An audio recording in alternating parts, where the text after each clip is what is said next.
Assalamualaikum warahmatullahi wabarakatuh. Alhamdulillah nahmaduhu wa nasta'inuhu wa nastaghfiruh. Wa na'udzu billahi min shururi anfusina wa min sayyiati a'malina. May yahdihillahu fala mudilla lahu wa may yudlil fala hadiya lahu. Asyhadu an la ilaha illallah wahdahu la syarika lahu. Wa asyhadu anna Muhammadan 'abduhu wa rasuluh. Rabbi shrah li sadri wa yassir li amri wahlul 'uqdatam min lisani yafqahu qawli. Amma ba'du fa ya ibadallah ittaqullah. Terima kasih kepada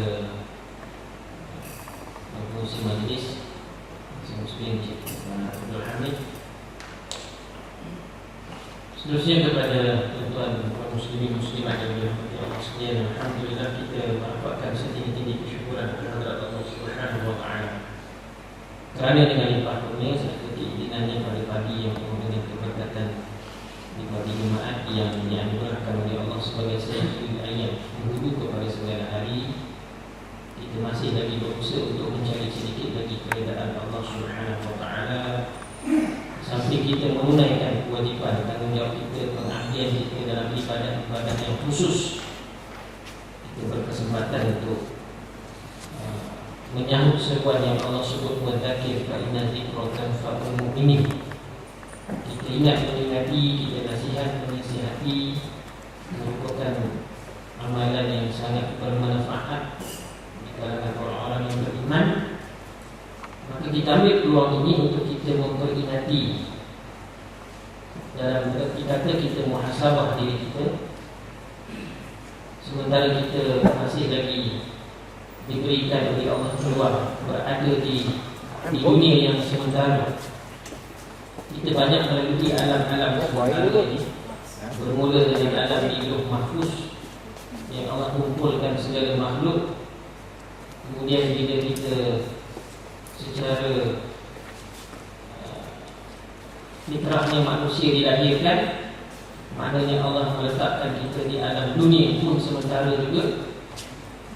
Dan apabila kita menemui Allah sampai masanya, bila malaikat maut mencabut nyawa kita, kita berada pula di alam barzakh. Alam barzakh pun sementara juga. Kemudian bila kita dibangkitkan daripada alam barzakh itu, ditempatkan di padang mahsyar pun sementara juga.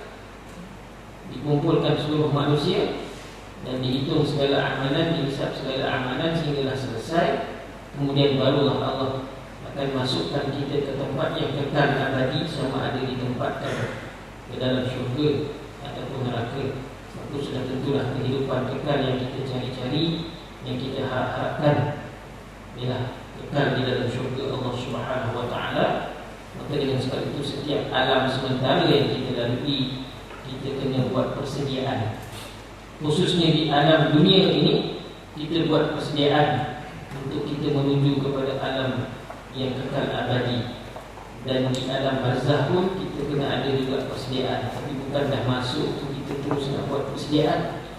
Jadi persediaan di alam barzakh, persediaan di alam dibangkitkan di padang mahsyar pun, persediaan ini semua di atas dunia ini. Moga-moga segala persediaan yang kita buat dalam bentuk amalan kita, maka membolehkan kita berada di alam sementara dalam keadaan selesa, sama ada di padang mahsyar ataupun di alam barzakh. Sebab itulah perkara yang utama yang perlu kita sentiasa muhasabah diri kita ini, ialah kita bertaubat, kita muhasabah diri kita daripada perkara-perkara dosa yang merosakkan hati. Oleh kerana kita ini manusia yang dijadikan oleh Allah, istilah manusia pun disebut insan. Istilah Arabnya insan. Istilah bahasa kita disebut manusia. Insan ini dari segi bahasa pun bermakna lupa. Fitrah manusia ini sifatnya melupa. Kita sering lupa, sama ada kita memang sengaja lupa ataupun kita terlupa. Maka bila keadaan itu berlaku kepada kita, maka kita terdorong kepada jalan-jalan yang dilarang oleh Allah Subhanahu wa taala. Maka dengan sebab itulah, dalam semangat Rabiul Awal sempena dengan Maulid Rasul ini, Nabi SAW banyak meninggalkan pesanan, wasiat kepada kita sebagai umatnya. Kalau kita ambil pengajaran daripada peristiwa-peristiwa yang lepas, bermula bagaimana Iblis laknatullah dikufurkan oleh Allah Subhanahu wa taala, makhluk yang asalnya sangat taat kepada Allah, makhluk yang asalnya dijadikan oleh Allah dengan kelebihan-kelebihan walaupun daripada jenis api, tetapi dia adalah merupakan malaikat yang paling taat satu ketika. Sehinggalah apabila Allah perintahkan kepada para malaikat ini, usjudu li Adam, sujudlah kepada Adam, fasajadu keseluruhan malaikat ini sujud kepada Nabi Adam alaihissalam, kecuali yang disebut dalam Al-Quran illa iblis. Bila dia tidak mahu sujud kepada Adam atas perintah Allah, maka serta-merta fastakbara, Allah telah mengisytiharkan bahawa Iblis menjadi kafir. Maknanya kekafiran Iblis itu sebagai makhluk yang taat kepada Allah kerana perbuatan dosa, ingkar. Dia tak nak sujud. Dan keingkaran dia tidak mahu sujud itu datang daripada sifat yang dikatakan kepada Allah bahawa aku lebih mulia daripada manusia, iaitu Adam yang dijadikan daripada tanah, sedangkan aku dijadikan daripada api. Maka kenapa aku perlu sujud kepada kejadiannya yang daripada tanah itu, sedangkan aku lebih mulia? Maka kesombongan dan bongkaknya Iblis ini menyebabkan dia kufur kepada Allah Subhanahu wa taala. Itu yang pertama dari segi kesalahan makhluk.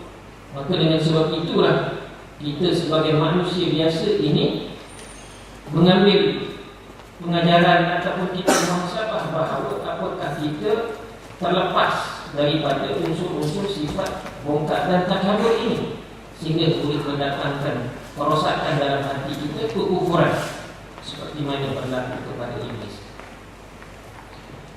Begitu juga dengan manusia yang dijadikan oleh Allah Subhanahu wa taala. Apabila Adam dijadikan sebagai khalifah di atas muka bumi, dan fitrah Adam ini manusia yang perlukan teman, lalu Allah anugerahkan Hawa sebagai isterinya, maka berkahwinlah Adam dan Hawa di dalam syurga, di mana disaksikan oleh keseluruhan malaikat. Sebelumnya itulah kemudian kehidupan di dalam syurga penuh dengan kenikmatan, dan Allah Subhanahu wa taala memerintahkan Adam memberikan mas kawinnya kepada Hawa. Dan mas kawin Adam ialah sebenarnya Al-Quran, walaupun Al-Quran belum turun lagi kepada Nabi SAW, tapi sejak asal sudah ada.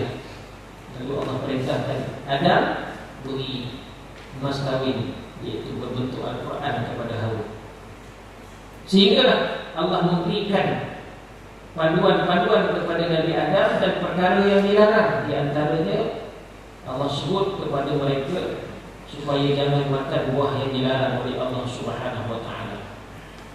Memang Adam sangat taat, tetapi Iblis yang sudah kufur itu dia berdendam, akhirnya dia menghasut Hawa, dia gunakan Hawa. Akhirnya Nabi Adam juga terpedaya dengan hasutan ini bila isterinya mengajak Nabi Adam AS untuk makan buah yang dilarang. Akhirnya berlakulah yang disebut keingkaran tadi.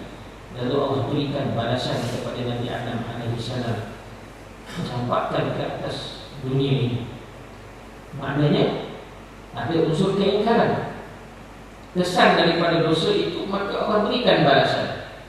Dan Nabi Adam diampunkan dosanya bila di atas muka bumi ini Nabi Adam banyak beristighfar, mohon keampunan daripada Allah Subhanahu wa taala, dan diampunkan dosa itu.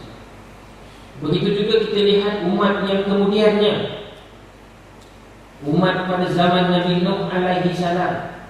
Masyhur ceritanya bila Nabi Nuh alaihi salam diangkat sebagai rasul dan diutus kepada kaumnya. Di antara perintah Allah ini supaya taat menyembah kepada Allah, Namun umat Nabi Nuh ramai yang ingkar, sehinggalah keingkaran mereka ini adalah merupakan kufuran dosa di sisi Allah, tidak mahu patuh dan taat. Lalu Allah menurunkan bencana dalam bentuk balasan, banjir yang besar sehingga menenggelamkan hampir keseluruhan bumi ini, yang mana Allah perintahkan Nabi membuat bahtera kapal di atas daratan. Sehingga kan kaumnya berkata kepada Nuh, kamu dah hilang akal ke wahai Nuh? Kamu buat kapal ini atas darat. Kapal atas darat ni buat pameran dia macam di Melaka tu. Itu munasabah. Buat kapal atas darat. Biasanya kalau buat kapal tu di tebing-tebing sungai, di tepi. Kalau di dermaga-dermaga yang ada lautan ataupun sungai, maka di situlah buat kapal senang diluncurkan ke dalam air. Tapi ini atas darat betul di tengah padang pasir, ditertawakan oleh kaumnya, dan akhirnya Allah menunjukkan kuasanya bila menurunkan hujan tidak berhenti-henti, dan juga keluarnya air daripada perut bumi dalam tempoh yang lama. Dalam riwayat kata ada sebulan. Bayangkan sebulan tak berhenti-henti hujan, maka banjir besar berlaku. Sehinggalah Allah perintahkan, selamatkan umat kau dengan menaiki bahtera. Maknanya perbuatan ingkar kaumnya menyebabkan balasan Allah itu menimpa sehingga musnah mereka yang ingkar. Begitu juga umat Nabi yang lain, umat Nabi Salih alaihi salam, kaum Samud, mereka ingkar perintah Allah. Mereka bersifat bongkak dan sombong. Mereka menzalimi orang-orang miskin, sedangkan mereka begitu mewah. Akhirnya Allah mendatangkan bentuk bencana dengan tempikan daripada malaikat salib yang menempik kaum itu sehingga putus jantung-jantung mereka. Maka keingkaran mereka sehingga mendatangkan balasan Allah yang memusnahkan kaum Samud. Begitu jugalah umat yang lain seperti di zaman Nabi Musa alaihissalam. Firaun menjadi seorang yang sangat kufur apabila mengisytiharkan diri